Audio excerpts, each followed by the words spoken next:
आता मी हे वडे करणार आहेत. पण पित्रासाठी आपल्याला वडे लागतात. हे 2 किलो पीठ आहे तांदळाचं, रेडीमेडच आहे. कारण काय आता पावसाळा आहेत ना, तर धुवून आपल्याला दळता येत नाही. हे आता किती ग्लास होतात ते मी बघते. 1 किलोमध्ये हा छोटा ग्लास आहे. 3 झाले.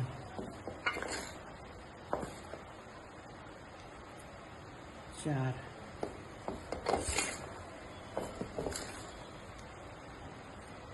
5 म्हणजे साधारण हे 6 ग्लास आहेत. हे 6 ग्लास आहे. थोडंसं हे जास्त आहे. तर हे आम्ही भांड्यात हे 6 ग्लास पीठ घेतलेलं आहे वड्यासाठी. आता ही मेथी लालसर छान भाजलेली आहे. तर ही मेथी आहे ना, ही मेथी आपण काढून घेऊ. लालसर छान झाली. फक्त 1.5 चमचे आणि त्याच्यामध्ये थोडीशी बडीशेप. मी का कच्चीच बडीशेप घालतात, पण मी जराशी गरम करते कारण आपल्याला ती मिक्सरमध्ये वाटायची. ती लगेच होणार. झालीच की आता जास्त नाही याला भाजायचं, फक्त गरम करायचं वाटण्यासाठी.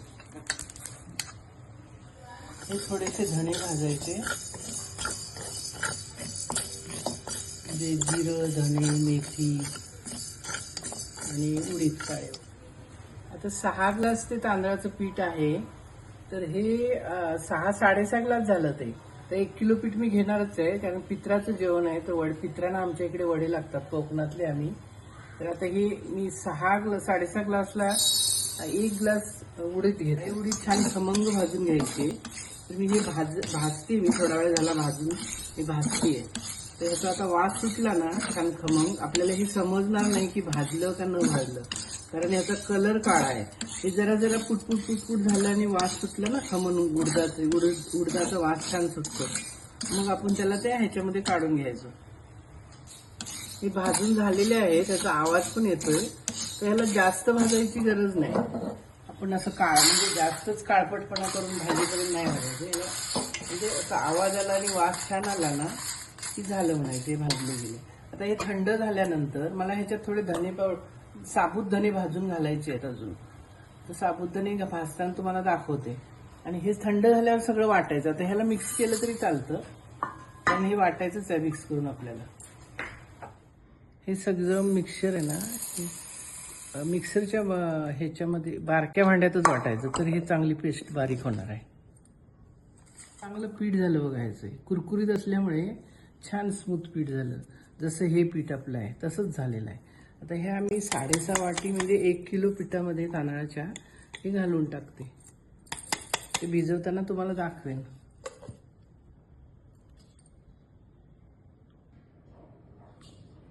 हा कुवाळा आहे, म्हणजे आपण पेठा बनवतो ना, पांढरा भोपळा.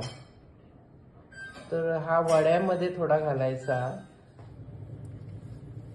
हा कुवाळा किसून घेतलेला आहे. कुवाळा फार पौष्टिक असतो.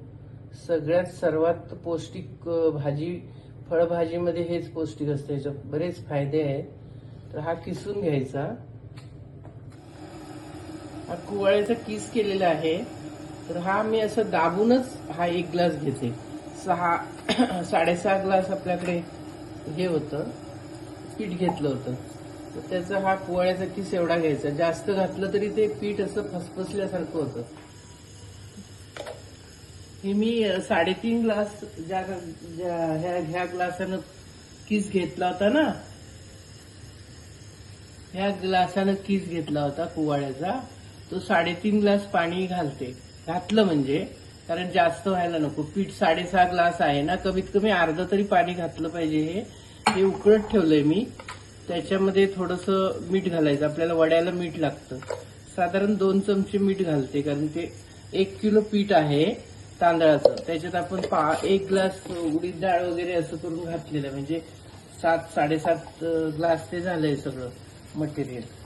तर ह्याच्यात थोडंसं तेल घालते. जास्त घातलं तर वडा फसफसल्यासारखा होतो. थोडंसं, हे अर्धी पळी म्हणजे 2 चमचे तेल घातलं. आता हे पाणी उकळत आलेलं आहे. तर त्याच्यात हे किस घालायचा. हा किस घालायचा, किसलेला कुवाळा जो आपण किसला ना, म्हणजे पेठ्याचा भोपळा जो असतो तो. हा किस मी दाबून 1 ग्लास घेतला होता भरून. तो घालते. आता ह्याला उकळी यायला द्यायची. उकळी येऊन दे ह्याला चांगली. ही कढईमध्ये हे कुवाळ्याचा किसलेला हा जो 1 ग्लास हे होतं ते शिजते. तर ह्याला कमीत कमी 5 मिनिटं शिजवायचं. नाहीतर हे पिठात असंच मळलं ना म्हणजे असं नरम झालं पाहिजे. तर हे नरम होत आलेलं आहे. हे 5 मिनिटं मी शिजवलं. तर ह्याच्यामध्ये पीठ घालते.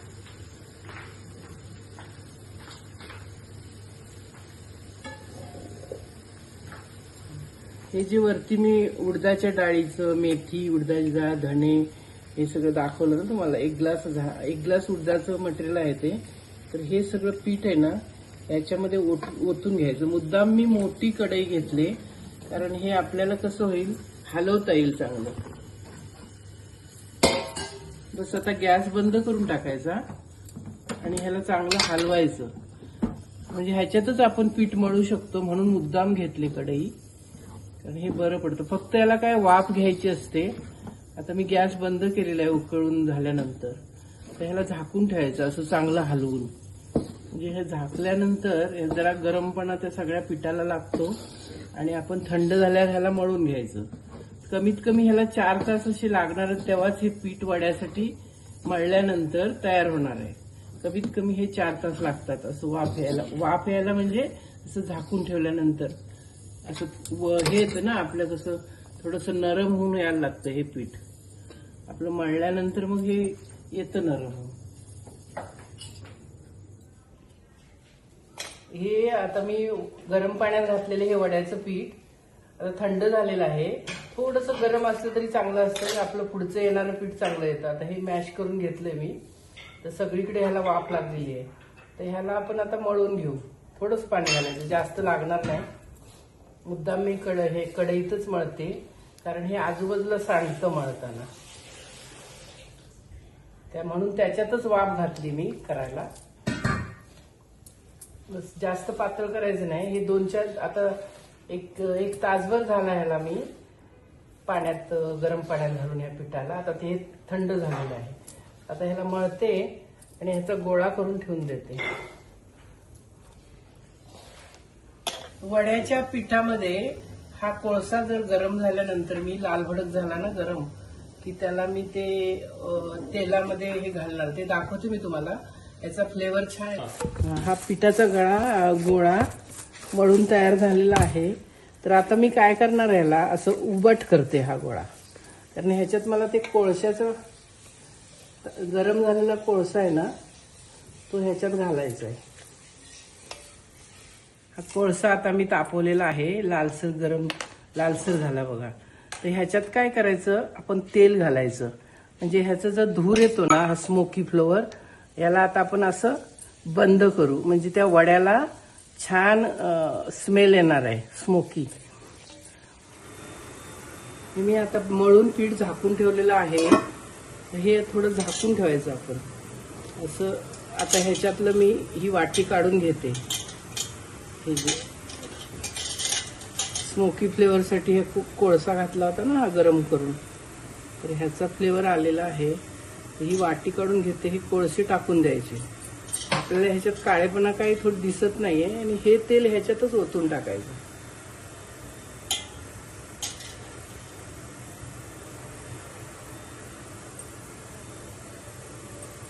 थोडंसं 1-2 चमचा तेल घालायचं आणि ह्याला असं एकजीव करून घ्यायचं ह्या फ्लेवरला. मी जरासं ताटातच घेते, मळायला चांगलं पडेल. असं गोळा करून घ्यायचा. ह्या फ्लेवर सगळ्यामध्ये गेला पाहिजे. केलेले आहेत आता थोडेसे. सुरुवातीच्या नैवेद्याचे वडे करते. 1 वडा घातलाय मी, छान फुललाय. पण ह्याचं कसं मी हे उडीद घातलेत ना काळे. आपण डाळ घातली असती तर पांढरा शुभ्र झाला असता, पण उडदामुळे हे थोडंसं मधी मधी काळसर असं दिसतंय. पण हे चवीला फार छान होणार आहे. असं छान हे तेल एकदम गरम व्हायला पाहिजे. गरम तेल नसेल तर हा वडा फुगणारच नाही. आता हा गरम झालेला आहे तेल छान. आता हा दुसरा वडा घालते मी.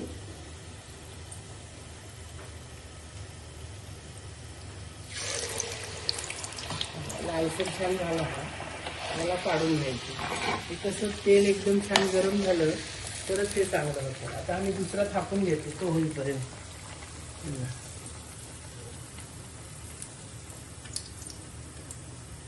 पाण्याचा हात लावायचा आणि हे करायचं. आता हा वडा आपला फुगला. आता ह्याला आता मी दुसरा घालते, तोपर्यंत तो होऊन जाईल. असं आपण थापून एक होईपर्यंत दुसरा हे करत राहायचं. म्हणजे ते एका वड्याची वाट नाही बघायची, दुसरा पण होतो. कढईत तेल भरपूर आहे ना, हा होत जातो वडा. तो पण फुगला होता. आता हा मी अजून थापते. नैवेद्यासाठी थोडे करून घेते. हे नैवेद्यापुरते म्हणजे कावळ्याला आपल्याला नैवेद्य ठेवायचं आहे, देवाला ठेवायचं आहे, तर थोडेसे मी वडे करून घेतलेले आहेत. छान लालसर खरपूस झालेले आहेत. तर हे मी आता नैवेद्य करते, मग बाकीचे नंतर करू.